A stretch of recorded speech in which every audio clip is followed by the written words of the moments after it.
NC को जम्मू कश्मीर की जनता ने चुना, इसलिए चुना कि उनके विकास की बात होगी, उनके काम की बात होगी। लेकिन यहाँ पर भी, सदन के अंदर भी बरगलाने वाला काम चल रहा है। उसी तरह की बयानबाजी, उसी तरह का आचरण दिख रहा है। जनता की फिक्र ना के बराबर दिख रही है। रिपोर्ट देखिए।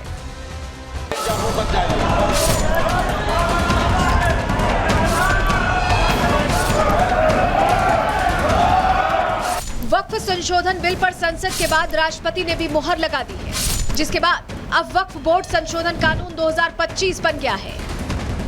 इस कानून के खिलाफ विपक्ष लगातार विरोध दर्ज करा रहा है। मुस्लिम संगठन सुप्रीम कोर्ट में याचिका लगा रहे हैं। इन सब के बीच आज जम्मू कश्मीर विधानसभा में भी वक्फ बोर्ड संशोधन कानून के खिलाफ जमकर हंगामा देखने को मिला। जिस कानून के जरिए गरीब मुसलमानों को उनका हक मिल सकता है, उस पर नेशनल कॉन्फ्रेंस और कांग्रेस की नजर टेढ़ी हो गई है। आज विधानसभा की कार्रवाई शुरू होते ही सत्ता पक्ष के विधायकों ने इस कानून के खिलाफ स्थगन प्रस्ताव लाने की मांग रख दी। सदन में कानून की कॉपी लहराने लगे।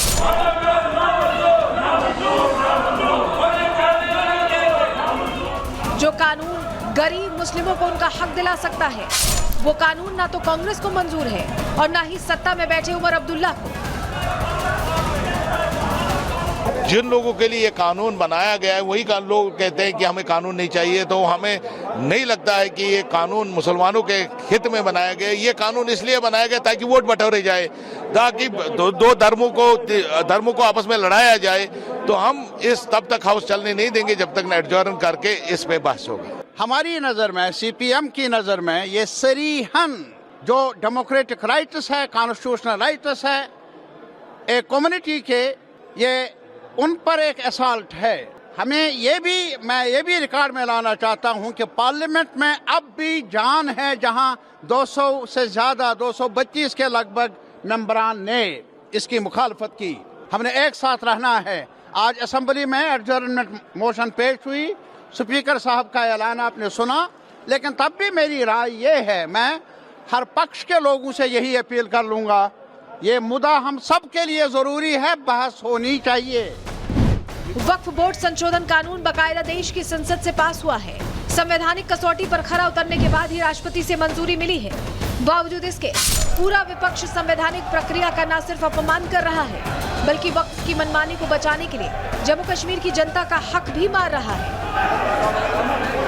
ये काले झंडे दिखाना, ये असेंबली में वॉकआउट करना, ये पेपर फाड़ना, ये क्यों कर रहे हैं? ये सब ये सिर्फ और सिर्फ जनता को गुमराह कर रहे हैं, क्योंकि इनके अपने घर चलने बंद हो गए। आप मुझे बताइए, वक्फ के नाम पे जम्मू कश्मीर में ये नेशनल कॉन्फ्रेंस और कांग्रेस के जितने एमएलएज, जितने मिनिस्टर, इवन इनके चीफ मिनिस्टर को भी देख लो, मुझे नहीं लगता इन्होंने वक्फ के नाम पे कोई भी लैंड डोनेट की होगी।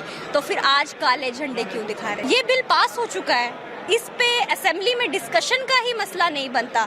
हम जम्मू कश्मीर के मसले हल करने के लिए यहाँ पे बैठे हैं। हमारे केंद्रीय गृह मंत्री इतने जम्मू कश्मीर को लेके, जम्मू कश्मीर की इकोनॉमी बूस्ट हो, जम्मू कश्मीर जो है वो टूरिज्म मैप पे लाया जाए, जम्मू कश्मीर को आईटी हब बनाया जाए, जम्मू कश्मीर में नई इंडस्ट्रीज लगाए जाए, जम्मू कश्मीर में नए होटल्स खोले जाएं, जम्मू कश्मीर के युवाओं को रोजगार मिले, वो इन सब चीज़ों को लेके काम करना चाहते हैं। लेकिन यहाँ के चीफ मिनिस्टर की नॉन सीरियसनेस देखिए, वो तो इन सब चीजों पे बात ही नहीं करना चाहते। वो जम्मू कश्मीर को पहले भी गुमराह करते थे, कांग्रेस और नेशनल कॉन्फ्रेंस ने मिलकर पहले भी गुमराह किया है, आज भी गुमराह कर रहे हैं।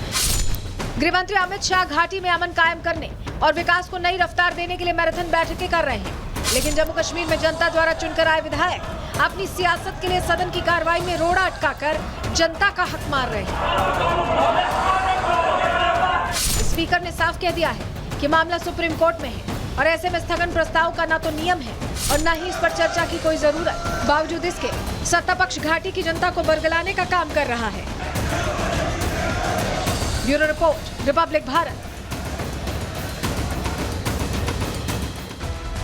तो देखिए, इसको लेकर अलग अलग जगहों पर अलग अलग तरीके से विरोध हो रहा है। इस बीच सुप्रीम कोर्ट बहुत सारे दल पहुंच चुके हैं, बहुत सारी याचिकाएं लग चुकी हैं। कौन कौन सी याचिकाएं किसने लगाई है, चलिए पूरी जानकारी आपको दे देते हैं, क्योंकि अब लिस्ट जो है, फेहरिस्त वो लंबी हो गई है। याचिका नंबर 1 मोहम्मद जावेद ने लगाई है। कांग्रेस से बिहार से आते हैं, बिहार में चुनाव है, इनका फायदा उसमें।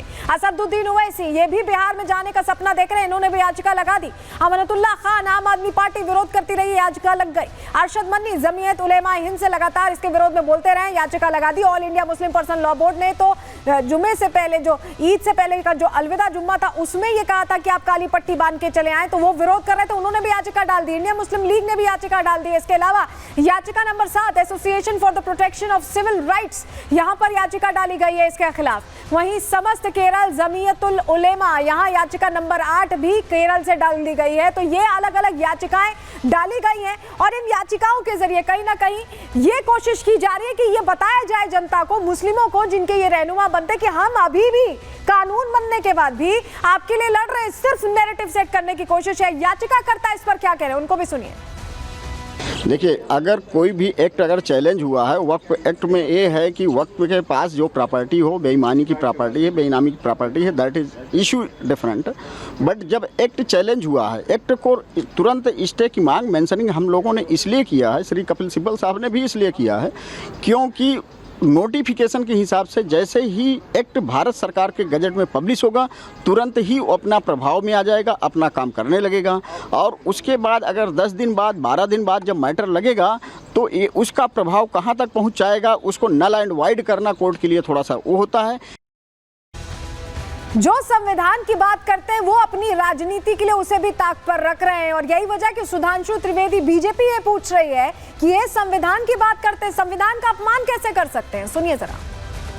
मुझे यह पूर्ण विश्वास है कि जिस प्रकार समस्त संवैधानिक प्रक्रियाओं को पूर्ण करते हुए हमारी सरकार ने निर्णय लिया है, तो हमें आश्वस्त हैं कि न्यायालय का निर्णय हमारे पक्ष में आएगा, परंतु विपक्षी दलों को भी प्रक्रिया का सम्मान करते हुए बयान देने से बचना चाहिए। अन्य राजनीतिक दल और विशेषकर जो राज्य, चाहे तमिलनाडु या जम्मू कश्मीर, जो कि इस बिल के विरोध विधानसभाओं में कर रहे हैं, यह दर्शाता है कि वह संविधान की भावना को ध्वस्त कर रहे हैं। क्योंकि संविधान के अनुसार संसद के द्वारा पारित किसी भी कानून के बारे में किसी राज्य विधानसभा को किसी भी प्रकार की विपरीत टिप्पणी करने का अधिकार नहीं है। इससे बहुत साफ हो जाता है कि देश की जनता के सामने कि संविधान किनके हाथों में खतरे में है। और जम्मू कश्मीर विधानसभा में जिस प्रकार से बिल फाड़ा गया है, मैं कह सकता हूं कि यह संविधान की मूल भावना को तार-तार करने जैसा है, क्योंकि एक स्थापित व्यवस्थित प्रक्रिया के द्वारा संपूर्ण संवैधानिक आवश्यकताओं को पूर्ण करते हुए पारित कानून के विरोध में किसी राज्य विधानसभा के अंदर इस प्रकार का दृश्य बहुत साफ दिखाता है कि इन लोगों के हाथों में कानून खतरे में है। और ये लोग जो कानून की किताब जेब में रखते हैं, ये साफ दिखा रहा है कि कानून को जेब में ही रखना चाहते हैं।